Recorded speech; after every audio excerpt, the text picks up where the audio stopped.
Ayon sa psychology, kung ang isang tao ay may ganitong 5 katangian, malaki ang posibilidad na siya ay tunay na mabuting tao at mas bihira sila kaysa sa inaakala mo. Una, komportable sa pag-iisa.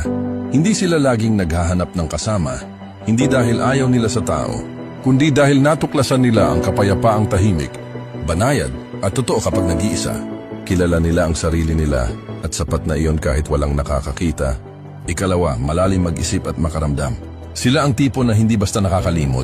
Iniisip nila ang buhay, ang mga tao, ang pagkakamali at ang sakit. Madalas silang nag-aanalisa at mas malalim silang makaramdam kaysa sa napapansin ng iba. Ikatlo, marunong bumasa ng tao. Isang tingin o salita pa lang, nauunawaan na nila ang intensyon. Ramdam nila ang pagbabago sa tono, kilos at enerhiya even bago ka pa matapos magsalita. Ika-4, hindi madaling magtiwala. Hindi dahil malamig sila, kundi dahil marami na silang naranasang panlilinlang. Nakakita na sila ng mga maskara, mga pangakong nauwi sa kasinungalingan at mga taong nangakong mananatili pero nawala. Ika-5, piniling maging mabuti kahit nasaktan. Ito ang pinakamahalaga. Marami na silang pinagdaanan pero hindi sila naging mapait. Sa halip na gumanti, pinili nilang manahimik. Sa halip na magsara, pinili nilang panatilihing bukas ang puso. Panghuli,